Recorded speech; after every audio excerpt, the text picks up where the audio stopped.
श्रीगणेशाय नमः। श्रीगुरुभ्यो नमः।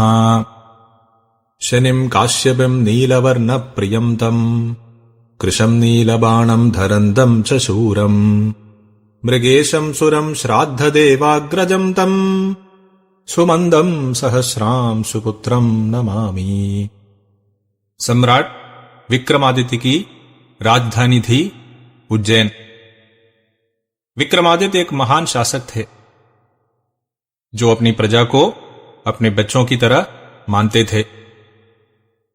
उनके राज दरबार में 9 असाधारण विद्वान थे। उन्हें नवरत्न कहा जाता था। कालिदास, आचार्य धन्वंतरी, ज्योतिषाचार्य वराह मिहिर, ये सब उन्हीं में से हैं। एक दिन इन विद्वानों ने तर्क वितर्क शुरू किया कि कौन सा ग्रह सबसे महान है, सबसे श्रेष्ठ है। पहले विद्वान ने कहा सूर्य। सूर्य ग्रहों में सबसे महान है। वे ग्रहों का राजा हैं। वे सभी ग्रहों में सबसे ज्यादा उज्जवल हैं। सभी प्राणियों के जीवनदाता है सूर्य। सूर्य के बिना जीवन संभव नहीं है। जो सूर्य की प्रार्थना करते हैं, सूर्य उन सभी प्राणियों के दुख, दर्द, गरीबी और बीमारियां दूर कर देते हैं। वे सूर्य नारायण हैं, स्वयं नारायण। इसलिए सूर्य सबसे महान है। दूसरे विद्वान ने कहा चंद्र भी एक प्रतापी ग्रह है। जैसे सूर्य दिन के राजा, वैसे ही चंद्र रात के राजा हैं। वे भी सभी पेड़ पौधों के पोषक और रक्षक हैं। चंद्र ही सभी को भोजन प्रदान करते हैं। वे किसी को नुकसान नहीं पहुंचाते। बहुत ही शांत और कोमल ग्रह है चंद्र। भगवान शिव ने भी स्वयं को शांत रखने के लिए उन्हें अपने माथे पर धारण कर रखा है। भगवान शिव अपने उग्र क्रोध के लिए प्रसिद्ध हैं। केवल चंद्र ही है जो उन्हें शांत रखा है। इसलिए चंद्र ही सबसे महान है। तीसरे विद्वान ने कहा मंगल बहुत शक्तिशाली ग्रह है। वे बहुत क्रूर हैं। अगर वे किसी का उत्थान कर सकते हैं तो उसी तरह नष्ट भी कर सकते हैं। यदि आप उनकी पूजा करते हैं तो वे आपकी सारी मनोकामनाएं पूरी करते हैं, और यदि वे नाराज हो जाते हैं तो सब कुछ नष्ट कर देते हैं, और यहां तक कि आने वाली पीढ़ियों में बच्चों और पोते पोतियों को भी नुकसान भुगतना पड़ता है। इसलिए मंगल सबसे महान है। चौथे ने कहा बुध सबसे महान होना चाहिए। वे धन देते हैं और किसी को भी धनिक बनाते हैं। वे कभी किसी को नुकसान नहीं पहुंचाते। केवल वे ही सबको खुशी देते हैं और सभी दुख दूर कर देते हैं। वे अपने ज्ञान के लिए भी प्रसिद्ध हैं। वे आपको भी बुद्धिमान बनाते हैं। पांचवें विद्वान का तर्क था कि बृहस्पति ग्रहों में सबसे महान है। वे देवगुरु हैं। वे इंद्र और शिव के लिए भी आदरणीय हैं। वे देवताओं को भी सलाह देते हैं।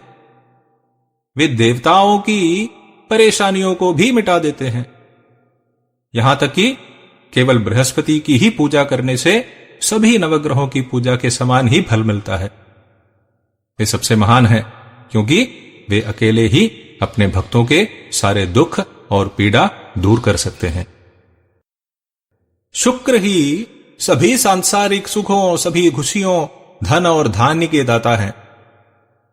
छठे विद्वान ने कहा असुर गुरु होने के नाते वो बहुत शक्तिशाली हैं और समस्त संसार उनके आदेशानुसार ही चलता है। वे सबसे महान हैं। उसके बाद 2 विद्वानों ने कहा कि राहु और केतु से तो सूर्य और चंद्र भी डरते हैं। वे ग्रहण करके सूर्य और चंद्र को शक्तिहीन बना सकते हैं। वे दोनों बहुत ही क्रूर प्रकृति के हैं। वे पूजा के योग्य हैं अथवा जीवन भर परेशानी का कारण बन सकते हैं। सूर्य और चंद्र की तुलना में अधिक शक्तिशाली होने के कारण वे ही सबसे महान हैं। विक्रमादित्य ने पूछा, क्या अब कोई ग्रह छूट गया है? फिर 9वें विद्वान ने कहा, शनि भगवान ग्रहों में सबसे श्रेष्ठ हैं। वे सभी ग्रहों में सबसे शक्तिशाली हैं। वे बहुत दर्द और दुख देते हैं, लेकिन उनका आशीर्वाद सभी देवताओं के आशीर्वाद से महान है। अगर शनि भगवान आशीर्वाद देते हैं तो जीवन में किसी भी तरह की परेशानी या बाधा नहीं होगी, लेकिन उन्हें बहुत जल्दी गुस्सा आता है और अगर वे नाराज हो जाएं तो तुरंत सब कुछ विनाश कर देते हैं। शनि भगवान की एक दृष्टि मात्र से चाहे देवता हो या असुर सब नष्ट हो जाते हैं। बहुत महत्वपूर्ण है ये बात। जब भी आप किसी शनि मंदिर में जाएंगे तो कभी भी मूर्ति के सामने खड़े न रहें। शनि भगवान की नजर आसानी से किसी को भी राख में बदल सकती है। वे बहुत दयालु हैं, उनकी नजर हमेशा नीचे की ओर रहती है, फिर भी जोखिम न लें। उनके एक तरफ ही खड़े होकर प्रार्थना करें, उनके सामने कभी खड़े ना रहें। आपको कभी भी शनि भगवान के नजर के सामने नहीं आना चाहिए। कुछ तथ्य हैं जो हमें देवताओं के बारे में जानना चाहिए। अग्नि, हम अग्नि की पूजा करते हैं। सूर्य अग्नि है। सूर्य के कारण ही समुद्र का पानी वाष्प बनकर बादल बनता है। इस प्रकार हमें वर्षा मिलती है। वर्षा हमें भोजन देती है। हम अग्नि से भोजन पकाते हैं। अग्नि हमें दीपक के रूप में प्रकाश देती है। अग्नि बिजली है। फिर भी अगर आप अग्नि का ठीक से संभाल कर उपयोग नहीं करते तो अग्नि विनाशकारी बन सकती है। वास्तव में आपको किसी भी देवता के सम्मुख खड़े नहीं होना चाहिए, भले ही वे कृष्ण या लक्ष्मी जैसे शांति क्यों ना हो। आपको उनके ठीक सामने खड़े होकर प्रार्थना नहीं करनी चाहिए। हमें उनकी एक पूर्ण दृष्टि की आवश्यकता नहीं है। एक कटाक्ष मतलब आंखों के कोने से देखी गई एक नजर, यह कटाक्ष ही हमारे लिए पर्याप्त है। हम उससे अधिक ग्रहण भी नहीं कर सकते। आपको कितना चाहिए? कुछ किलो सोना, जैसे 10 किलो या 100 किलो। मान लीजिए कल सुबह आप नींद से जागते हैं और अपने घर के सामने सोने से भरे 3 ट्रक खड़े हैं, तो जो आपके लिए हैं, तो क्या आप मुसीबत में होंगे या नहीं? हमें इतना ज्यादा नहीं चाहिए। केवल एक कटाक्ष, देवताओं की आंखों के कोने से देखी गई एक नजर, जीवन को बदलने के लिए केवल एक कटाक्ष पर्याप्त है देवताओं का। तो शनि भगवान के विषय में कभी भी उनके सामने खड़े होकर पूजा नहीं करनी चाहिए। हमेशा एक तरफ खड़े होकर पूजा करनी चाहिए। शनि भगवान के पिता है सूर्य। सूर्य की पत्नी संज्ञा। संज्ञा विश्वकर्मा की बेटी हैं।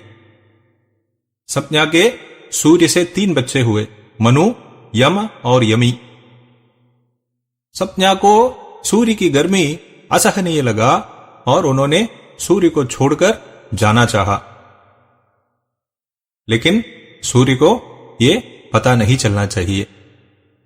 इसलिए संज्ञा ने स्वयं की एक छाया नामक प्रतिकृति बनाई। छाया का अर्थ है परछाई, और छाया को अपनी जगह लगाकर संज्ञा जंगलों में तपस्या के लिए चली गई। सूर्य ये नहीं समझ पाए कि जो उनके साथ थी वो संज्ञा नहीं बल्कि उनकी प्रतिकृति छाया थी। छाया ने भी सूर्य के 3 बच्चों को जन्म दिया, शनि भगवान, मनु और तप्ती। एक दिन छाया ने अपने सौतेले बेटे यम को श्राप दे दिया। सूर्य को संदेह हो गया कि एक मां अपने पुत्र को कैसे श्राप दे सकती है। तब उन्हें एहसास हुआ कि जो इतने समय से उनके साथ रह रही थी वो संज्ञा नहीं, छाया थी। संज्ञा को वापस लाया गया। संज्ञा ने अभी भी सूर्य की गर्मी को सहन करना असंभव सा पाया। वो अपने पिता विश्वकर्मा के पास गई और उनसे शिकायत की। विश्वकर्मा अभियंता थे। उन्होंने सूर्य के बिंब को अपने घर्षण चक्र के नीचे रखा और उसे पीसने लगा। महान प्रयास के बाद भी वे सूर्य का केवल 8वां हिस्सा ही निकाल पाए और इस 8वें हिस्से से विष्णु का सुदर्शन चक्र, भोलेनाथ का त्रिशूल, कुबेर का पुष्पक विमान जो कि बाद में रावण को मिला और कार्तिकेय की शक्ति, उनका भाला बनाए गए। शनि भगवान सूर्य और छाया के पुत्र हैं, लेकिन उन्हें सूर्य का दुश्मन माना जाता है। यहां तक कि ज्योतिष शास्त्र में भी उन्हें अपने पिता का शत्रु मानते हैं।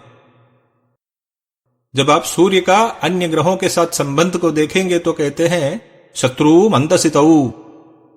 सूर्य के शत्रु हैं शनि और शुक्र। जैसे ही शनि भगवान का जन्म हुआ तो उन्होंने अपने पिता सूर्य की तरफ एक बार देखा और सूर्य ने अपनी शक्ति खोना शुरू कर दिया। कल्पना कीजिए, विश्वकर्मा इतनी कोशिश करके भी सिर्फ सूर्य की शक्ति का 8वां हिस्सा निकाल पाए, लेकिन शनि भगवान की सिर्फ एक नजर से ही सूर्य त्वचा रोग से पीड़ित होने लगे और अपने तेज को खोने लगे। उनके घोड़े अंधे हो गए और उनका रथ वहीं के वहीं स्तंभित हो गया। सारे उपचार किए गए सूर्य के लिए, लेकिन कुछ भी काम नहीं आया। तब शनि भगवान ने उन्हें फिर से करुणा से एक बार देखा और सब कुछ ठीक हो गया। जब विक्रमादित्य ने यह सुना तो वे धिक्कार पूर्वक हंसे और बोले, ऐसा पुत्र होना तो दुर्भाग्य ही है। जब उसने जन्म लेते ही इतना कुछ कर दिया तो भविष्य में क्या क्या किया रहेगा, बताओ, मैं ये जानने के लिए उत्सुक हूं। विक्रमादित्य व्यंग्यात्मक रूप से ताना मारने लगे शनि भगवान पर। उस समय शनि भगवान अपने रथ में घूम रहे थे और उज्जैन के ऊपर थे आकाश में। उन्होंने ये सब देखा और विक्रमादित्य द्वारा उन पर किए गए उपहास को सुना। वे विक्रमादित्य के दरबार में उतरे। विद्वानों ने तुरंत विक्रमादित्य को बताया कि ये शनि भगवान है। राजा उठकर उनके सामने नतमस्तक हो गए। शनि भगवान ने कहा, तुम व्यंग्य और मजाक बहुत अच्छा कर लेते हो। तुमने तो मुझे भी नहीं छोड़ा। मैं तुम्हें तुम्हारे अहंकार के लिए सबक सिखाता हूं। मैं कुछ ही समय बाद कन्या राशि में प्रवेश करने वाला हूं। तब तुम अपने जीवन में कुछ परिस्थितियां देखोगे। मैं तुम्हें दिखाऊंगा कि मैं कौन हूं और असली दुर्भाग्य क्या होता है। राजा क्षमा याचना करके दया के लिए विनती करने लगे। शनि भगवान ने राजा को हटा दिया और चले गए। विक्रमादित्य ने अपने आप को मूर्ख समझा। क्यों मैंने शनि भगवान का उपहास किया और उनके क्रोध का कारण बना। यह सब अनावश्यक था। विक्रमादित्य चिंतित हो गए कि अब क्या होने वाला है। जब शनि भगवान अन्यथा ही तीनों लोगों को आतंकित कर सकते हैं तो वे मेरे साथ क्या करेंगे, जबकि मैंने तो उनका मजाक उड़ाया है। राजदरबार को खारिज कर दिया गया।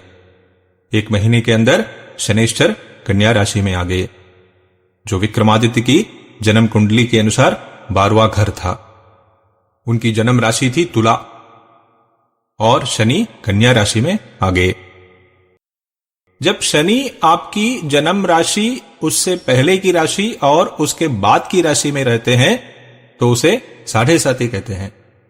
शनि 2.5 साल तक एक राशि में रहते हैं तो वे एक के बाद एक जन्म राशि से 12वां घर जन्म राशि और जन्म राशि से दूसरा घर, इन तीनों राशियों में जब रहते हैं उसे साढ़े साती कहते हैं।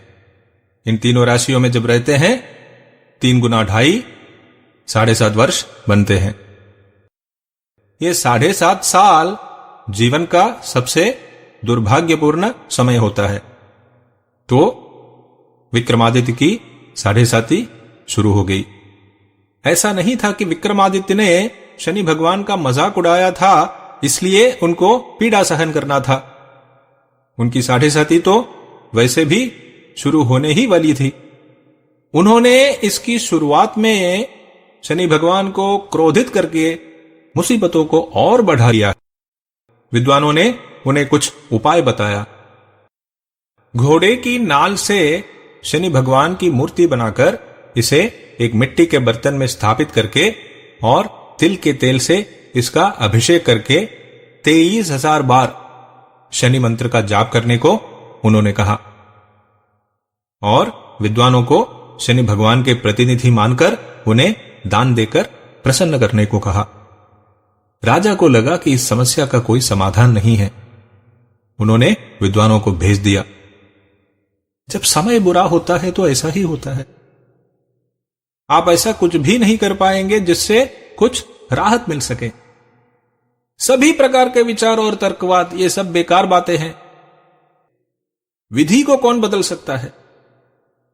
यही सब विचार दिमाग में आते हैं। इस वजह से कुछ भी नहीं करते और पूर्ण हद तक पीड़ा को सहते हैं। बुरे समय में किसी की अच्छी सलाह पाने, उस सलाह पर अमल करने और उसका फायदा मिलने के लिए आपके खाते में कुछ बहुत अच्छे कर्म होने चाहिए। इसलिए अपने सर्वश्रेष्ठ और भरोसेमंद विद्वानों की अच्छी सलाह के बावजूद विक्रमादित्य उन पर अमल नहीं कर पाए। उज्जैन में एक घोड़ा बाजार था जो कभी कभार लगता था, जहां दुनिया भर के सभी खूबसूरत और शक्तिशाली घोड़ों को लाया जाता था और खरीदा बेचा जाता था। विक्रमादित्य वहां गए। शनि भगवान भी वहां एक घोड़ा व्यापारी के रूप में आए। राजा शनि भगवान द्वारा लाए गए एक घोड़े के प्रति बहुत आकर्षित हुए।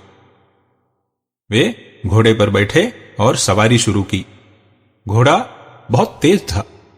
राजा इसे और तेज चलाने के लिए कोड़ा मारते रहे। फिर कुछ समय बाद उन्होंने घोड़े को धीमा करना चाहा और उसे धीमा होने के लिए कोड़ा मारने लगे। तब उन्हें महसूस हुआ कि घोड़ा उनकी इच्छा अनुसार नहीं चल रहा है। घोड़ा अपने ही हिसाब से चल रहा था। कुछ समय बाद वे बहुत दूर निकल आए। उन्होंने एक नदी भी पार कर ली और रात तक एक जंगल में पहुंच गए। फिर घोड़ा रुक गया। राजा घोड़े से नीचे उतरे। वे इतना थक गए थे कि वहीं जमीन पर लेट गए और सो गए। सुबह जब वे उठे तो उन्होंने चलना शुरू कर दिया। कुछ योजन चलने के बाद वे तमलिंदा नामक एक स्थान पर पहुंचे। इसी बीच उज्जैन में सभी लोग राजा और घोड़े के वापस आने का इंतजार करते रहे और रात बीत गई।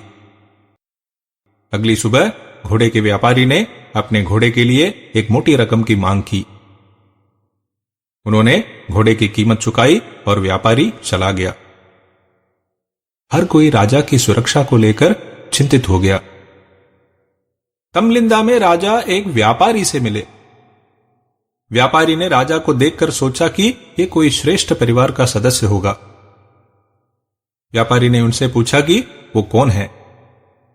राजा ने बताया कि वे एक राजवंशी हैं और बस यहां से गुजर रहे थे। व्यापारी ने उन्हें भोजन कराया और रात में भोजन के लिए अपने घर पर आने का निमंत्रण दिया। उसके मन में कुछ और योजना थी। उसकी विवाह योग्य एक बेटी थी, आलोलिका, और उसके लिए एक योग्य वर नहीं मिल पा रहा था। व्यापारी को लगा कि यह व्यक्ति ही उसके लिए योग्य वर बनेगा। वो घर जाकर अपनी बेटी को बताया कि उसने उसके लिए एक वर ढूंढ लिया है और उसी से उसकी शादी करवाने वाला है। आलोलिका ने कहा कि वो उसे देखने के बाद और पसंद आने पर ही सहमत होगी। रात के भोजन के बाद विक्रमादित्य को आराम करने एक कमरा सज्ज किया गया था। उस कमरे में कई चित्र थे। वे चित्र ऐसे प्रतीत हो रहे थे कि मानो वास्तविक हो। कुछ समय बाद राजा सोने के लिए लेट गए। आलोलिका अंदर आई। वो आकर्षक कपड़े और गहने पहनी हुई थी और सुंदर श्रृंगार भी की हुई थी। राजा ने ऐसा अभिनय किया कि जैसे वे सो रहे हैं। विक्रमादित्य के उच्च नैतिक मूल्य थे।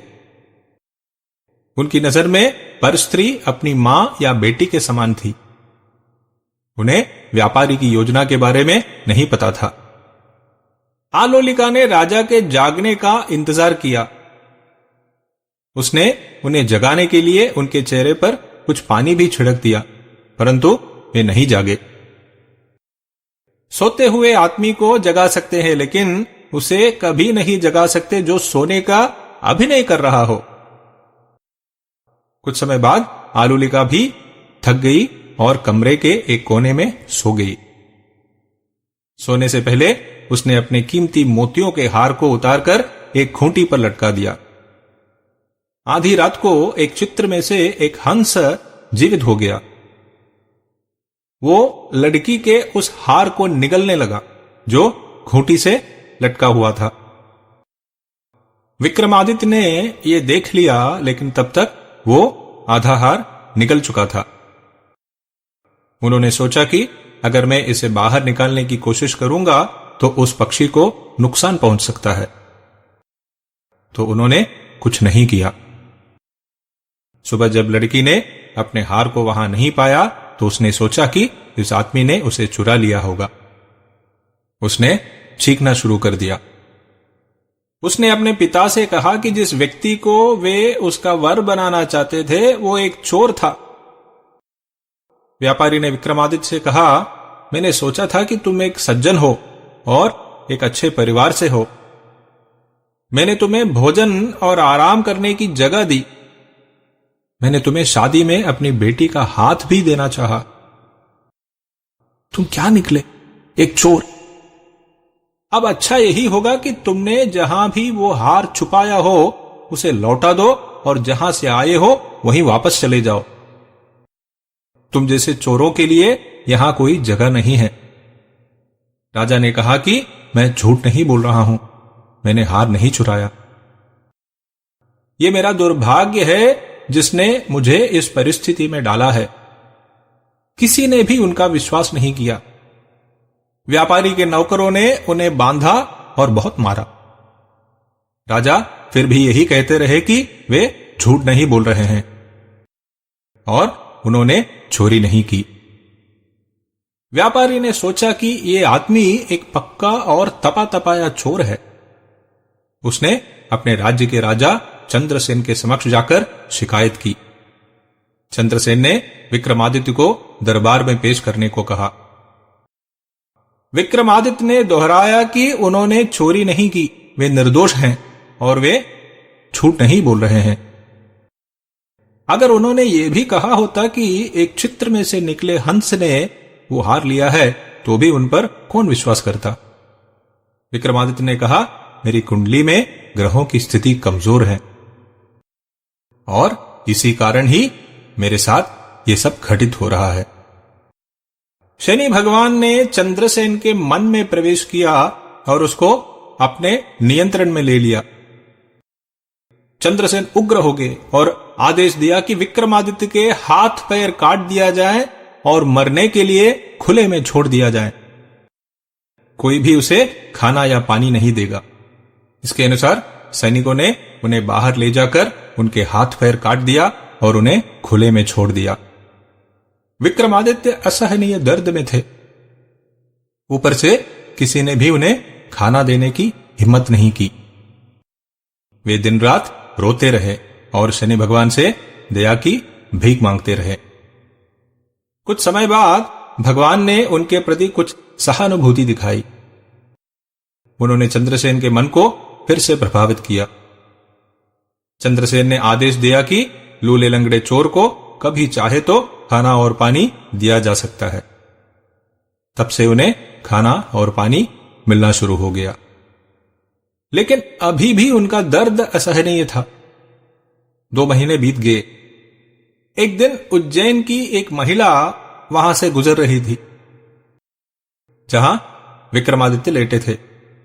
वो तमलिंदा में एक तेली के परिवार में ब्याही थी। वो अपने माता पिता के घर गई थी और वहां से लौट रही थी। उसने तुरंत राजा को पहचान लिया। वो उनके पास गई और पूछा कि क्या हुआ। पहले राजा ने उज्जैन में अपनी प्रजा की खुशहाली के बारे में पूछा और उसके बाद जो कुछ भी उनके साथ हुआ वो उसे सुनाया। उन्होंने इन सब के लिए अपनी बदकिस्मत और ग्रहों की बुरी दशा ही कारण बताया। उस महिला ने राजा को एक पालकी में लेटाया और अपने सेवकों को उन्हें अपने ससुराल ले जाने के लिए कहा। उसके ससुराल वाले चिंता में पड़ गए। राजा चंद्रसेन द्वारा दंडित किसी व्यक्ति की सहायता कैसे कर सकते हैं? महिला ने उन्हें बताया कि ये व्यक्ति वास्तव में उज्जैन के राजा विक्रमादित्य थे और वे कितने महान राजा थे। ये उनका सौभाग्य था कि वे उनके घर आए और उन्हें उनकी मदद करने का अवसर मिला। विक्रमादित्य ने उनसे कहा कि वे किसी से भी इस बात का खुलासा न करें कि वे कौन हैं। वो तेली राजा चंद्रसेन के पास गया और उनसे चोर को अपने घर पर रखने और उसे खिलाने पिलाने की अनुमति मांगी। चंद्रसेन सहमत हो गया। विक्रमादित्य ने तेली के घर में 7 साल बिताए और जिस भी काम में जितना हो सके उनकी मदद की। विक्रमादित्य एक निपुण गायक थे। एक शाम उन्होंने दीप राग में गुनगुनाना शुरू किया।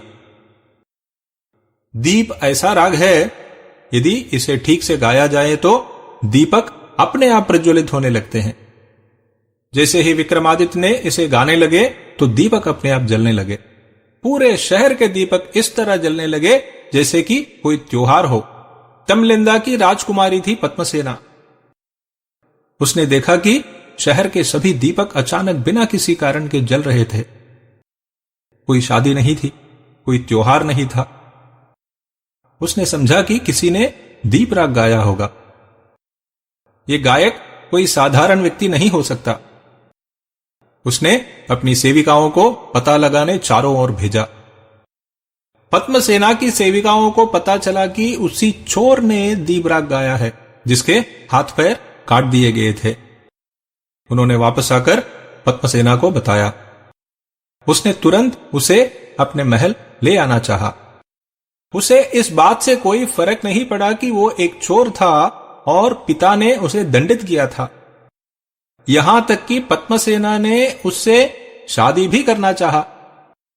पद्मसेना ने विक्रमादित्य से गायन को जारी रखने के लिए कहा। जैसे ही उन्होंने गाया, महल के सभी दीपक जगमगाने लगे।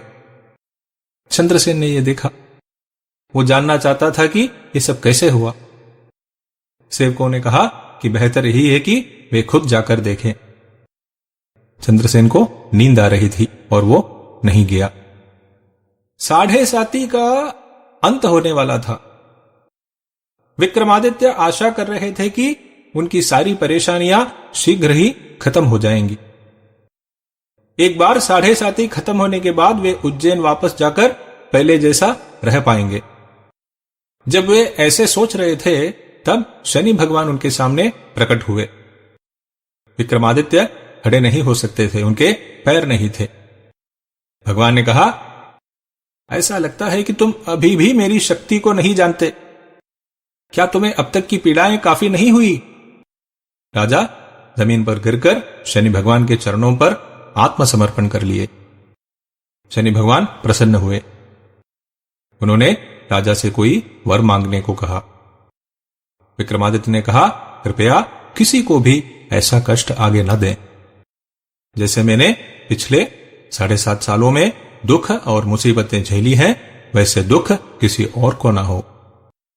भगवान ने राजा को हाथ और पैर वापस दे दिया और उन्हें पहले जैसा सुंदर मजबूत और स्वस्थ बनाया और कहा कि हाँ, मान रहा हूं कि मैंने तुमको बहुत परेशानियां दी हैं, लेकिन जो मैंने देवगुरु बृहस्पति के साथ किया था, जो स्वयं मेरे भी गुरु थे, ये सब उसके सामने कुछ भी नहीं है। एक दिन शनि भगवान बृहस्पति के पास गए और उनको प्रणाम करके उन्होंने कहा कि अब वे बृहस्पति के 12वें राशि में प्रवेश कर रहे हैं और उनकी 7:30 का समय आ गया है। बृहस्पति ने कहा, नहीं, मेरे पास भी मत आओ। शनि भगवान ने बोला, कोई भी मुझे पसंद नहीं करता, यहां तक कि आप भी मुझे पसंद नहीं करते, परंतु मैं ये सब करने के लिए कर्तव्यबद्ध हूं। मेरे गुरु होने के नाते कम से कम 5 साल तक तो मुझे अपने साथ रहने की अनुमति दें, या फिर 2.5 साल तक, या कम से कम 7.5 प्रहर। एक प्रहर 3 घंटे का होता है। बृहस्पति ने इसे भी स्वीकार करने से इनकार कर दिया। अंत में दोनों के बीच एक समझौता हुआ। शनि भगवान उन्हें 2.5 घंटे तक प्रभावित कर सकते हैं। बृहस्पति ने सोचा कि मैं प्रार्थना करते हुए नदी तट पर 2.5 घंटे बिता दूंगा और उतने समय में शनि मेरे साथ क्या कर लेगा। जैसा कि बृहस्पति नदी की ओर चलने लगे, शनि भगवान एक सन्यासी के रूप में आए। उन्होंने बृहस्पति को 2 तरबूज दिया। बृहस्पति ने उन्हें स्वीकार कर लिया और सन्यासी को भिक्षा के रूप में 2 सिक्के दिए। इसी समय उस देश का राजकुमार और मंत्री का पुत्र शिकार पर गए हुए थे। वे समय पर वापस नहीं लौटे तो राजा चिंतित हो गया और उन्हें खोजने के लिए चारों ओर सैनिक भेजे गए। बृहस्पति अपने कंधे पर तरबूजों का थैला लटकाकर नदी की तरफ चल रहे थे। शनि भगवान ने अपनी शक्ति से तरबूजों को मानव सिर के रूप में बदल दिया। सैनिकों ने बृहस्पति को देखा और पूछा कि थैले में क्या है। उन्होंने कहा, तरबूज। अगर तरबूज है तो उससे खून क्यों टपक रहा है? उन्होंने थैले को खोला तो उससे राजकुमार और दूसरे लड़के के कटे हुए सर निकले। उन्होंने बृहस्पति को बहुत मारा और उन्हें राजा के पास ले गया। जब राजा ने अपने बेटे के कटे हुए सर को देखा तो वो पीड़ा से बेहोश हो गया। जब राजा को होश वापस आया तो उसने आदेश दिया कि इस हत्यारे को भाले से छेद कर उसी के ऊपर शहर की सीमा के बाहर मरने के लिए छोड़ दिया जाए।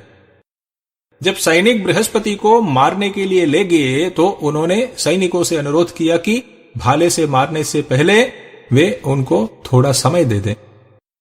बदले में उन्हें बहुत धन देने का वचन दिया। सैनिकों ने कहा, क्यों नहीं, वो केवल थोड़ा समय रुकने के लिए ही तो बोल रहा है। तब तक 2.5 घंटे बीत गए। राजकुमार और उसका दोस्त घर वापस आ गए। भ्रम दूर हो गया। राजा ने बृहस्पति से माफी मांगी और बृहस्पति ने विस्तार से बताया कि ये सब क्यों और कैसे हुआ। उन्होंने थैले को फिर से खोला और उसमें केवल 2 तरबूज थे। शनि भगवान आए और उन्होंने बृहस्पति से पूछा कि 2.5 घंटे कैसे गए। बृहस्पति ने कहा, तुमने मुझे 2.5 घंटे में ही बिल्कुल कुचल दिया था। यदि मैंने 7.5 साल की अनुमति दी होती तो तुम मेरे साथ क्या क्या करते। बृहस्पति ने कहा कि मैं ही ग्रहों में सबसे महान हूं, लेकिन अब ये पद तुम्हें सौंपता हूं। शनि भगवान ने कहा, गुरुदेव, आप अपनी महानता के बारे में अहंकार कर रहे थे। अहंकार मेरा ध्यान अपनी ओर खींचता है और मैं अहंकारी लोगों को नहीं छोड़ता। जब जब शनि भगवान का काल आता है तब तक हर किसी को परेशानी का सामना करना पड़ता है, लेकिन जो अहंकारी हैं और खुद को सबसे बड़ा सोचते हैं उन्हें सबसे ज्यादा दुख झेलना पड़ता है। देखो, शनि भगवान ने अपने गुरु को भी नहीं छोड़ा। एक बार शनि भगवान कैलाश पर भगवान शिव के पास गए। भोलेनाथ चिंतित हो गए, ये मेरे पास क्यों आ रहा है? भगवान शंकर ने कहा, आप इस तरह बिना बताए कैसे आ सकते हैं? शनि भगवान बोले, ठीक है, मैं कल वापस आ जाता हूं। अगले दिन जब शनि भगवान फिर से आए तो भोलेनाथ गायब हो चुके थे। शनि भगवान खुश हो गए। पूरी दुनिया शिव के गुस्से पर कांपती है और वे मुझसे छिपे हुए हैं। श्री राम जी का वनवास और सीता माता का अपहरण तब हुआ जब वे शनि भगवान के प्रभाव में थे। रावण ने एक बार सभी नवग्रहों को पकड़ लिया और उन्हें अपने सिंहासन के नीचे बांध दिया। वो उनके पीठ के ऊपर बैठता था और चलता था। नारद शनि भगवान के पास आए और उनसे पूछा, आप कहते हैं कि आप बहुत शक्तिशाली हैं और अब आप यहां बंधे हुए और असहाय बैठे हैं। ऐसा लगता है कि आप रावण जैसे बहादुर लोगों का कुछ भी नहीं बिगाड़ सकते। आप केवल कमजोरों को कष्ट देते हैं। शनि भगवान ने कहा, मैं यहां नीचे की ओर मुंह किए बंधा हुआ हूं। मुझे रावण की ओर देखने का एक मौका दो और फिर देखो क्या होता है। तो नारद वहां से रावण के पास गए और उसे बोले कि आपने सभी ग्रहों के मुंह नीचे की ओर करके क्यों बांध रखा है? उनकी पीठ पर चलने में कोई मजा नहीं है। आपको उन्हें ऊपर की ओर बांधना चाहिए और उनकी छाती पर चलना चाहिए। तो रावण ने उन सभी को ऊपर की ओर घुमा दिया। रावण के चेहरे पर शनि भगवान की एक नजर पड़ी और उन्होंने उसके पूरे कुल को 6 महीने के अंदर सत्यानाश कर दिया। राजा हरिश्चंद्र जब शनि भगवान के प्रभाव में आए तो उन्हें अपनी पत्नी बेचनी पड़ी और स्वयं दास बनना पड़ा। राजा नल को कौशिक महर्षि ने शाप दिया और उन्हें अपनी पत्नी दमयंती के साथ बहुत कष्ट झेलने पड़े। यह भी शनि भगवान के प्रभाव के कारण हुआ। इंद्र ने अपने सदाचार को खो दिया और ऋषि गौतम द्वारा श्रापित हो गए। चंद्र ने अपने गुरु की पत्नी के साथ अनुचित संबंध रखकर घोर पाप किया और इसी कारण उन्हें स्थायी कलंक मिला। यह भी शनि भगवान के काल के दौरान ही था। शनि दशा में वशिष्ठ महर्षि ने अपने 100 बेटों को खो दिया। पांडव जब शनि भगवान के प्रभाव में आए तो उन्होंने अपना सब कुछ खो दिया। न केवल पांडव बल्कि कौरवों का पतन भी उन्हीं के कारण हुआ। यहां तक कि श्री कृष्ण भगवान को भी चोर कहा गया। जब सिमंतक मणि गुम हो गई थी तब वे शनि भगवान के प्रभाव में थे। भगवान कृष्ण ने भी यह मान लिया और शनि भगवान से कहा कि वे ग्रहों में सबसे महान हैं। शनि भगवान ये सब विक्रमादित्य को बता रहे थे। उन्होंने शनि भगवान को नमस्कार किया और कहा, अब मुझे ये वरदान दें कि आप अब किसी को भी कोई कष्ट नहीं देंगे। भगवान ने कहा, मैं केवल तुम्हें एक वरदान दे सकता हूं। जो लोग हर रोज इस कहानी को पढ़ेंगे, सुनेंगे, इसका प्रचार करके इसे संरक्षित रखने में मदद करेंगे, मैं उनकी दिन रात रक्षा करूंगा। जो लोग कम से कम शनिवार को इस कहानी को पढ़ेंगे या सुनेंगे, मैं उन्हें किसी भी तरह का नुकसान नहीं पहुंचाऊंगा और उन्हें सभी तरह के सौभाग्य भी प्राप्त होंगे। शनि भगवान ने विक्रमादित्य को आशीर्वाद दिया और अदृश्य हो गए। चंद्रसेन ने अपनी बेटी पद्मसेना की शादी विक्रमादित्य से करवा दी। उसके बाद वे सभी उस कमरे में गए जहां विक्रमादित्य ने आराम किया था और उन्हें हंस के तस्वीर में से वो मोती का हार मिला। वे सब आश्चर्यचकित हो गए कि ये सब कैसे हुआ। विक्रमादित्य ने व्यापारी की बेटी से भी शादी की। तब सभी ने उनसे पूछा कि वे वास्तव में कौन हैं। विक्रमादित्य ने बताया कि वे उज्जैन के राजा हैं। अपनी कुंडली में ग्रहों की प्रतिकूल स्थिति के कारण उन्होंने शनि भगवान का अपमान किया और उन्हें इन सभी यातनाओं से गुजरना पड़ा। 1 महीने बाद विक्रमादित्य नई दुल्हनों और चंद्रसेन एवं व्यापारी द्वारा दिए गए बहुत से उपहारों के साथ उज्जैन लौटे। वे बहुत विनम्र स्वभाव के हो गए और नित्य शनि भगवान की पूजा करने लगे। उज्जैन के लोग भी अपने राजा के वापस आने से बहुत खुश हुए। शनि भगवान के आशीर्वाद से उन्होंने अपने राजकीय कर्तव्यों को बहुत अच्छी तरह निभाया और उनका राज्य खुशहाल और समर्थ हो गया। शनैश्चराय नमः।